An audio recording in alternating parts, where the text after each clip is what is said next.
Hello, in this movie I'm going to show you how to make coq au vin. Coq au vin means a rooster in wine. Nowadays we make it with chicken. The original recipe is with a rooster, and they used to make it, slaughter the rooster, keep the blood from slaughtering it. Then they would marinate the rooster in red wine. The acid in the red wine would makes it tender, because the rooster is much tougher meat. And then you're going to utilize the marinade wine to cook the rooster in it, so it would sear it. So this is a more modern way of making the coq au vin. It's like chicken in wine, and also we utilize some brown stock with it, and not fully red wine. Okay, so the ingredients that we need: we have some clarified butter, some bacon. Over here we have the chicken. I like to utilize the legs and the thigh because it's the braising method, but you can utilize the whole chicken.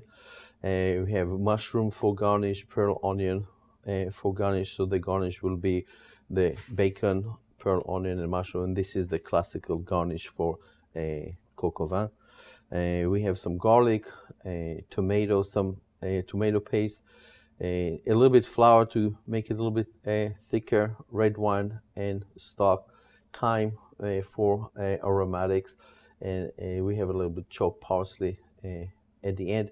And over here I have a little bit beurre Meunier, just in case we need to adjust consistency for the sauce. So you like to be prepared with some beurre Meunier. Beurre Meunier is 1-to-1 ratio by weight, softened butter and flour, and it's like a quick route to make sure that you can adjust consistency of sauces and soup.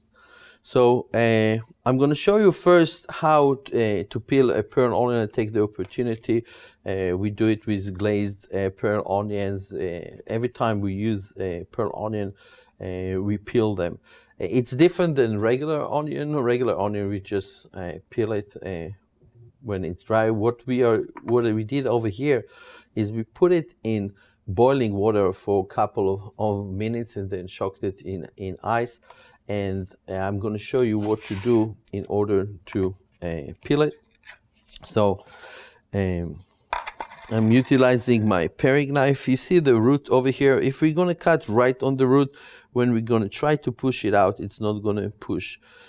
Also, if we're going too low like this, then when we're going to push it out, there will be nothing for the layers of the onions to connect to the root. And then when we're going to cook it, it's going to all fall apart. The center is going to come out, and the whole thing is going to fall apart. So the key is to go on the root and just a little bit under the root. And then all you have to do is push it. And when you push it out, you see the last layer is connected to the root, and this way it will stay on. If you have like a dry part, go ahead and get rid of it. Again, you take underneath the root a little bit, and then you hold it and you push it out and get the outer layer out. So over here we are left with the last layer connected to the root, and this way we know it's not going to fall apart. This one is just perfect. Now that we have finished peeling our pearl onion, let's get started. Okay, so I'm going to turn on the heat, and I'm going to warm up my my pan. I'm going to put just a little bit of clarified butter so I can sear it. While it's warming up, I'm going to season my chicken. Good amount of salt on both sides.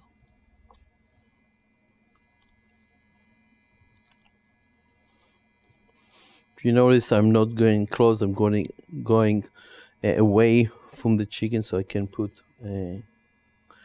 so it can spread nicely. Then what we can do is like kind of like take it and make sure that It's all done, so I'm melting it. I'm going to wash my hands. Now that our clarified butter is hot, we're going to first we're going to put the bacon, and we're going to render the bacon. The reason we put some clarified butter, we don't want the bacon to stick.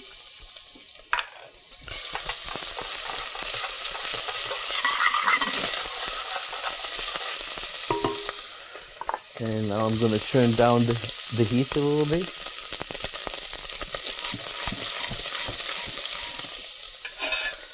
I'm going to cook the bacon in there. So when we sear the chicken, it'll have a little bit of smoky flavor to it. And also we have a little bit of fond of the pork to start with. So I'm going to cook until I'm rendering the pieces of bacon. Can remove it from the heat a little bit to control it.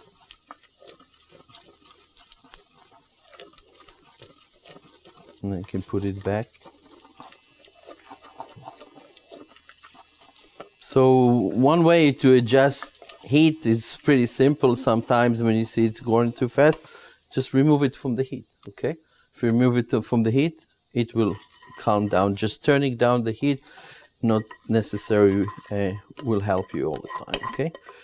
So my bacon is rendered. I'm going to take it out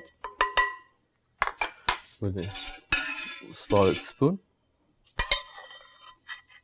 leaving all this good bacon fat in there for my chicken.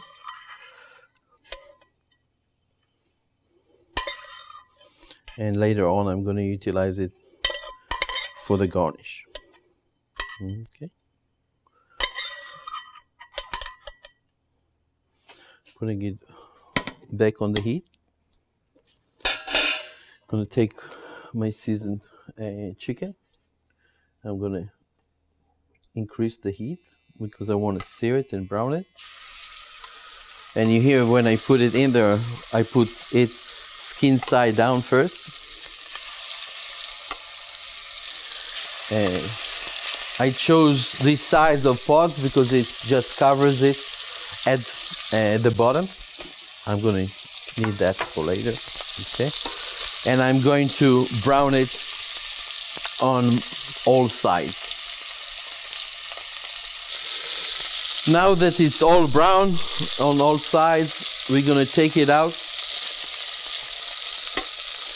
And the next step is we're going to put our pearl onions and mushroom, and we're going to brown them. Okay, so I'm going to put my pearl onions in there, my mushrooms,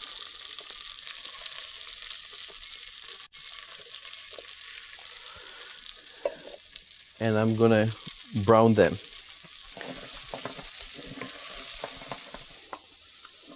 So I'm browning my onions and mushrooms, and once it's gonna get evenly brown, I'm gonna add the garlic to it. So we have to wait until it's brown. Now that our mushrooms and onions are brown, we're gonna take them out.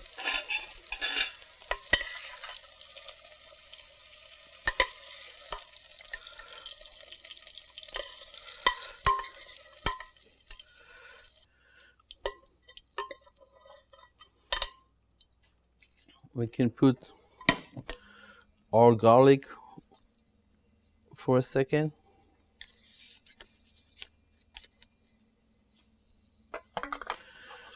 And then just have it change color a little bit. But with no browning and becoming white, and we can take it out too.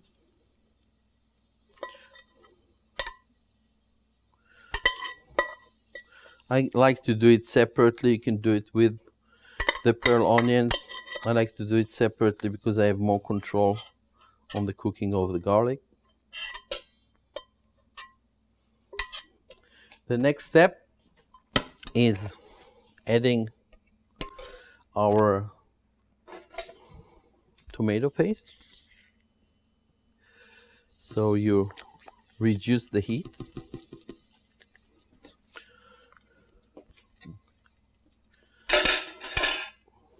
And you just do what's called pincé. Okay, pincé is cooking the tomato until it turns like to a copper, like orangey color. Okay, it's important because then your sauce is going to be more of a brownish, less reddish color.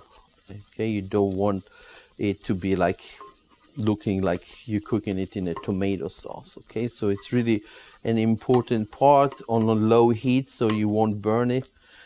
Cook it in the oil and doing what's called a pincé. Okay. Now that I changed the color and it's not this bright red, it's more like orangey brown color, I'm going to add some flour and mix it all together, kind of create a paste with my tomato paste. And I'm going to change over here to the whisk, and I'm going to deglaze my pan with red wine. Now the recipe calls only for 4 ounces. I like to utilize more because, like I told you before, this recipe originally is 100% red wine, so I like to use a little bit more. I'm gonna melt my tomato and flour. Add some stock to it, nice and gelatinous stock.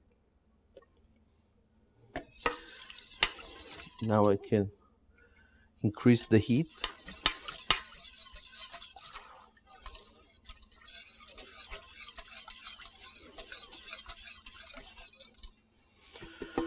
I can put my chicken back in there. And if you have juices from the chicken, put them in there. It's nice and good flavor.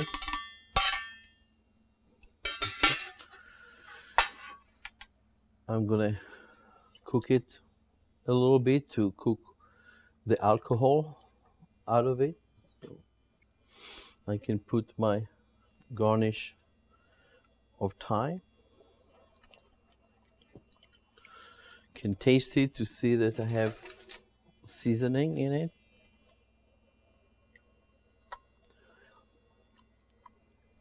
I need a little bit more salt.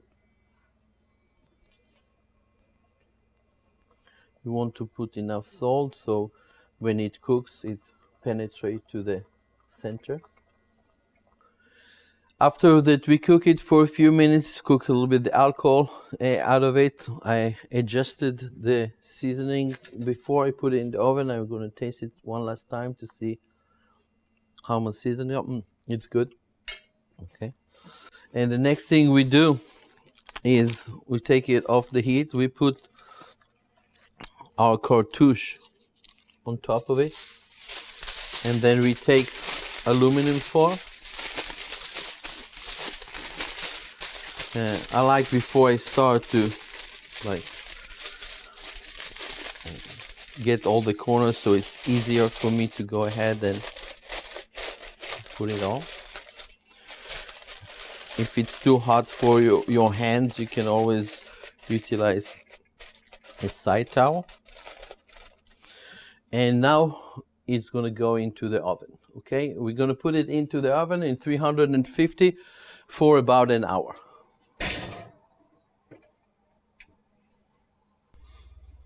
Now that we've been cooking the chicken for about an hour, we're going to take it out to make sure that it's nice and tender. You can check on it like after 45 minutes to see if it's ready to go. I checked on it, it wasn't quite there, so put it back in the oven. I'm removing the aluminum foil and then the cartouche that we put on top of it. We're gonna take the chicken gently out of it. You can see how it receded from the bone. It's nice and tender.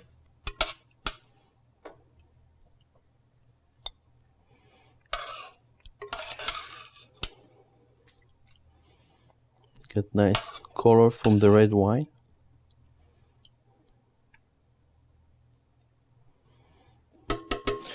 We're gonna take a fine chinois and we're gonna strain our braising liquid that will create our sauce.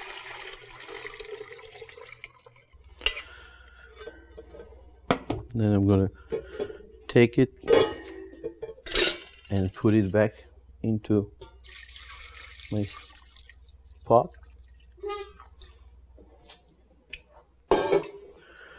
And turn it on and bring it to a boil so I can adjust seasoning and I can adjust consistency. Now that it came to a boil, okay, reduce it to a simmer. And taste it. It needs a little bit more salt, maybe a little bit more pepper. The consistency, even though I put some flour at the beginning, the consistency is a little bit runny. So, like I said before, I prepared beurre meunier. Beurre meunier is 1-to-1 ratio softened butter and flour by weight. And I'm going to add a little bit at a time. And I'm going to get it to thicken up. Okay, we want it to be in about nappe consistency. Okay, nappe consistency means that it coats the back of the spoon. So each time after I add and melt my beurre meunier, I want to make sure I bring it back to a boil to evaluate how thick it is. When you add it, you won't see the effect of the starch in the flour until you bring it back to a boil. So every time you add a little bit of beurre meunier, you bring it back to a boil. You taste it again. See the consistency, it's not there yet. I'm going to add a little bit more. So it's better to add it in small increments than to do it all at the same time. This way I can adjust the consistency without over thickening it. Now that I get it to nappe consistency, okay, we check the last time. Yes, I get it to the right consistency. I can add a little bit more salt to it, a little bit of pepper. Okay, and I'm gonna take my garnish. Okay, I left a little bit bacon on the side so I can finish it, but the bacon, the pearl onions and the mushrooms, and I'm gonna let it cook just a few minutes in the sauce to get the garnish like become one with the sauce. Okay. Now we are putting back our chicken to warm it up and make sure that it's coated with the sauce, back into the sauce.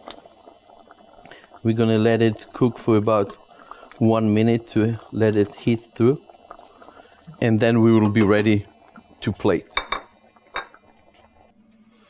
Now that we have our coq au vin ready, we are going to plate it. We're going to talk about center of the plating. And we're going to start with our starch. We have here potato rushti. We're going to put it in the center, but we're going to put it kind of from 9 o'clock to 12 o'clock. The next thing we're going to plate is our glazed turnip. We have an emulsion that sticks to the turnips with the liquid of the glazing and the butter, and we're going to put it right over here. There's other way to plate, but this is what we train to do here at school, is the center of the plate plating. I always want to leave a little rim all around my food, white rim all around it.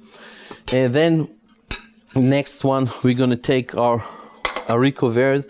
If you have these nice tips, make sure that they're all facing the same way. I would put about 7 of them or so right there in the center between the potato rushti or the potato pancake, right there, okay? And then we are going to finish with our chicken.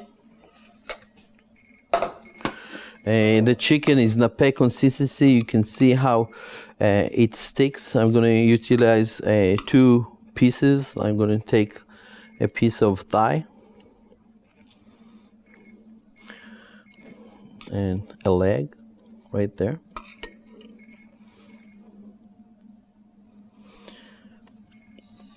And I'm going to take some of the garnish, the pearl onions and the mushroom and the bacon, and nappe my chicken. Try not to drip. You want a little bit of the sauce to run off on the plate, but not too much so it reaches the rim of the plate. Okay. And I have a little bit of bacon that I saved, and put that on, and a little bit of parsley. You can also garnish it with some croutons, okay? It's not classical, but you can do that. But the classical garnish for a coq au vin is bacon, mushrooms, and pearl onions, okay? So again, this is our center of the plate. You can see there's no food close to the rim. We have a wide plate all around the food. Our money item, which is the chicken, is run in front at 6 o'clock in front of the customer. We divide the plate into like 12, 9, 3, get it all in the center. Another importance of doing it like that, it keeps everything together and all the components keep each other warm, okay? This way, if you plate it, it will keep warm longer. If you spread it on the plate, it will get cold faster, and then the customer will get it cold, okay? So this is important.